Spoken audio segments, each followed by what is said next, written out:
j'espère que vous allez bien. Aujourd'hui, une petite vidéo pour vous donner 2 tests qui vont vous permettre de savoir si vous êtes victime d'un envoûtement.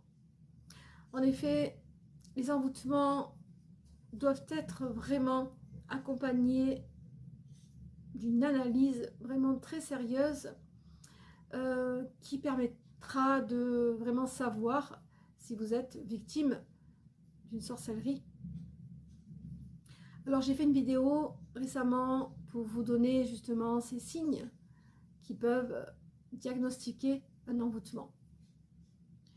Vous pouvez ressentir des troubles étranges, par exemple, souvent à la même heure de la journée ou de la nuit. Vous pouvez avoir des cauchemars, des insomnies, souffrir d'une grande fatigue, avoir des blocages dans tous les domaines de votre vie. Cela fait partie, entre autres, de signes qui peuvent diagnostiquer un envoûtement. Vous pouvez souffrir également de perte de mémoire inexplicable. Certaines situations intéressantes que vous rencontrez dans votre vie peuvent tourner bizarrement à votre désavantage. Donc, dans tous ces cas, vous êtes peut-être victime d'un envoûtement sans le savoir. Alors, pour être définitivement fixé et savoir si vous devez agir pour vous protéger, je vous propose de faire ces 2 tests. Alors, pour cela, vous pouvez utiliser soit le test des bacs de graines ou bien le test de la photo et de l'eau bénite. Il existe de nombreux autres tests, évidemment. Alors, pour le test des graines, vous allez vous munir de 2 bouteilles d'eau de source non gazeuse, pleines et identiques, 2 sachets de graines et 2 bacs de terreau. Donc, vous devez utiliser les mêmes plantes de la même marque. Vous pouvez utiliser par exemple des bacs de graines pour herbe à chat qui se trouvent dans tous les commerces et qui sera très simple d'utilisation. Vous allez avoir besoin de 4 étiquettes. Alors, pour la préparation, vous devez numéroter 2 étiquettes, 1 et 2. Vous allez coller ces étiquettes sur les bouteilles d'eau minérale de façon à pouvoir les différencier. Vous avez maintenant une bouteille numéro 1 et une bouteille numéro 2. Vous allez faire la même chose avec les bacs en les numérotant 1 et 2. Vous allez semer les graines dans le bac 1 en suivant scrupuleusement les instructions du fournisseur et vous allez utiliser pour l'arrosage la quantité d'eau nécessaire prélevée dans la bouteille numéro 1. Le bac numéro 1 sera votre témoin. Vous allez semer les graines dans le bac numéro 2 en suivant les instructions du fournisseur également. Mais au moment d'arroser, vous allez prendre la bouteille numéro 2. Vous allez prélever dans un récipient non métallique la quantité d'eau nécessaire à l'arrosage de vos graines. Vous allez vous mettre entièrement nu, debout, dans une grande cuvette. Et vous allez verser sur vous, contre votre poitrine, l'eau prélevée dans le récipient. Il faut que l'eau coule rapidement le long de votre corps et c'est essentiel qu'elle passe sur vos parties sexuelles. Versez donc l'eau au milieu de votre poitrine. Vous allez recueillir l'eau dans la cuvette et vous allez procéder avec cette eau à l'arrosage de votre bac numéro 2. Pour les 2 bacs, vous utiliserez exactement la quantité d'eau indiquée par le mode d'emploi. Jusqu'à la croissance des plantes, arrosez chaque jour ce bac 1 avec l'eau prise dans votre bouteille numéro 1 et le bac 2 avec l'eau prise dans votre bouteille numéro 2 que vous ferez couler sur votre corps avant l'arrosage. Alors, voici les résultats de votre test. Au bout de quelques jours, 8 à 10 jours environ, vous allez observer les plantes qui vont commencer à pousser. Alors, si la pousse des plantes est identique dans vos deux bacs, vous n'êtes pas envoûté. Si dans le bac 2, vos plantes ont un peu moins bien prises, elles sont par exemple un peu moins serrées ou un peu moins hautes, n'attachez pas de signification particulière à cette petite différence. Elle est probablement due à l'acidité naturelle de votre peau. Si dans le bac 2, vos plantes sont rabougries et très clairsemées, alors que la pousse est normale dans le bac 1, vous êtes envoûté. Alors que la pousse est normale dans le bac 1, seules quelques plantules isolées ont poussé dans le bac 2, vous êtes en grand danger. Voici le conseil, utilisez de l'herbe à chat, vous en trouverez partout. À défaut, si vous ne pouvez pas avoir de graines, achetez 2 bouquets de roses identiques et faites le même processus avec l'eau. En revanche, ce test sera moins précis. Voici le test de l'eau bénite. Il vous faudra un bocal d'un demi-litre ou d'1 litre. Également un demi-litre ou 1 litre d'eau bénite. Votre photo d'identité. Vous allez remplir votre bocal avec l'eau bénite et vous allez plonger votre photo dans l'eau de votre bocal. Vous allez bien boucher celui-ci. Vous allez le conserver dans un endroit sombre, un placard ou une armoire. Voici les résultats. Votre image disparaît de la photo en quelques jours ou quelques heures. Vous êtes envoûté. Votre image persiste plus de 10 jours. Tout va bien. Pour être plus sûr, faites tirer l'une de vos photos en 2 exemplaires et vous allez placer l'une de votre photo dans l'eau bénite et l'autre dans un deuxième bocal avec une eau ordinaire additionnée d'une pincée de sel. Si votre image disparaît plus vite dans le bocal d'eau bénite, envoûtez. Alors, je voulais parler aussi des envoûtements et des personnes qui pensent être envoûtées souvent parce qu'elles rencontrent des blocages dans leur vie.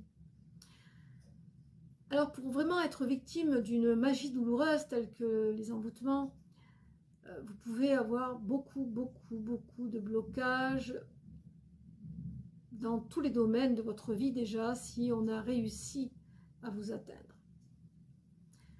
Et notamment physiquement également, hein, puisque souvent, lorsque l'on fait des magies douloureuses comme celle-ci, cela dépend de l'intention de la personne et de ce qu'elle veut vraiment vous faire subir. Vous pouvez vraiment vous dégrader autant physiquement que matériellement autour de vous. Vous pouvez vous retrouver seul, démuni, malade, pauvre, d'accord ? Il y a tous ces critères qui doivent être pris en considération. Après, le reste, pour moi, quand c'est des petits blocages qui ne sont pas récurrents comme une magie douloureuse, par exemple, lorsque vous êtes atteint d'une magie douloureuse, à ce moment-là, il faut mettre ça sous le compte du mauvais œil. Il y a vraiment une différence entre un envoûtement et un mauvais œil.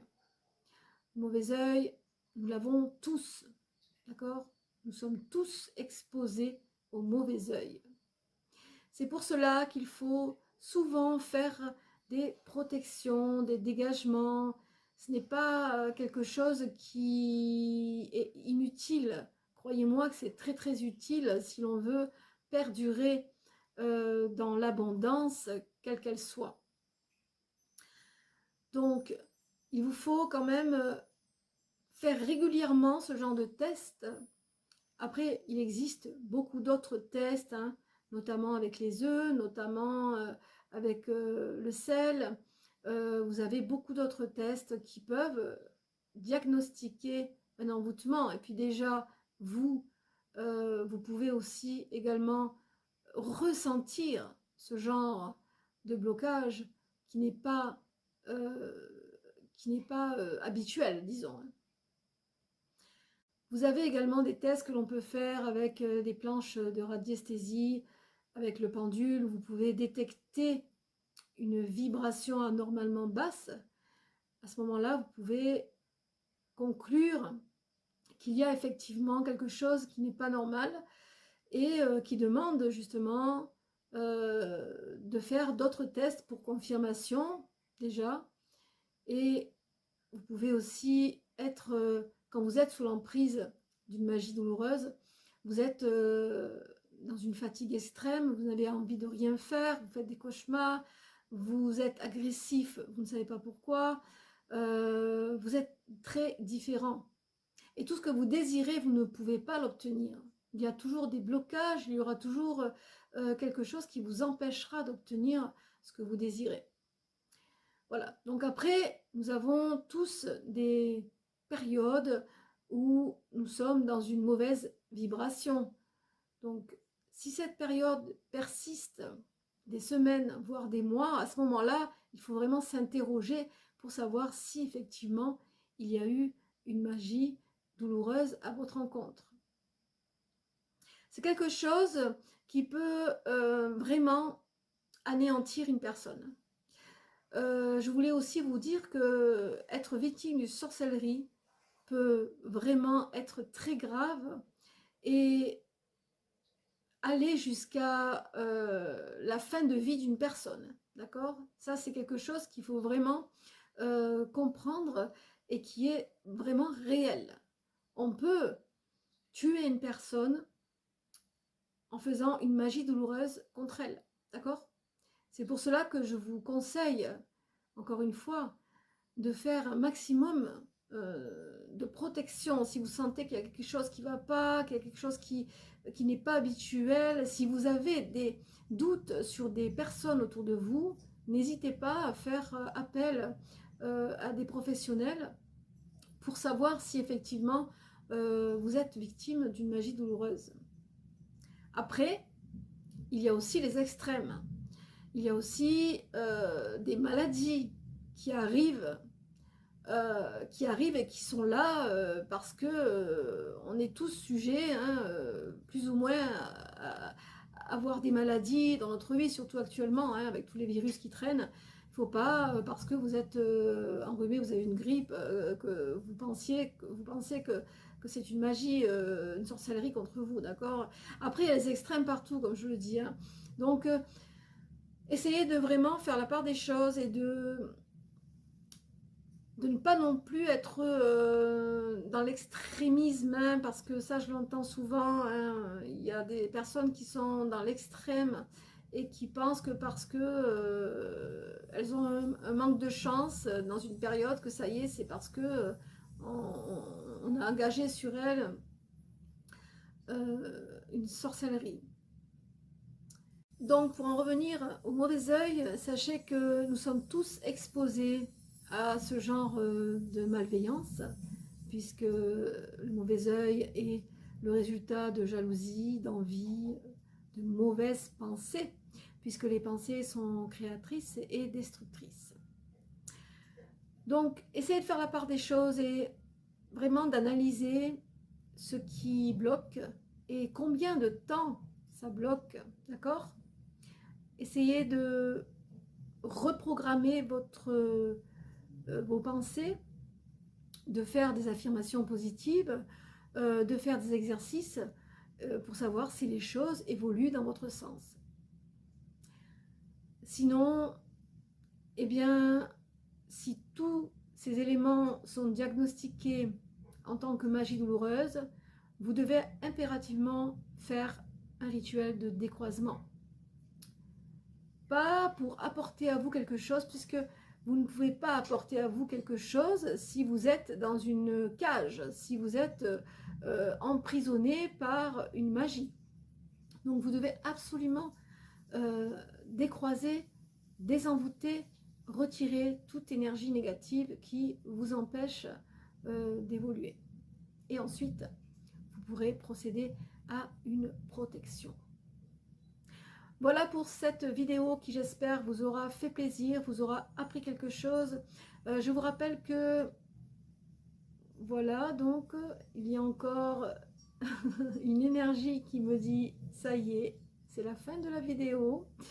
Donc, alors, si vous désirez que je fasse un rituel pour vous, vous pouvez vous diriger vers les rites de la Sibylle. Le lien est en dessous de la vidéo. Et effectivement, si vous désirez également un diagnostic et une consultation, vous pouvez me contacter via la boutique. Si vous avez aimé cette vidéo, je vous invite à liker, à partager et à vous abonner. Quant à moi, je vous retrouve très vite pour d'autres vidéos. Prenez soin de vous, portez-vous bien. À bientôt.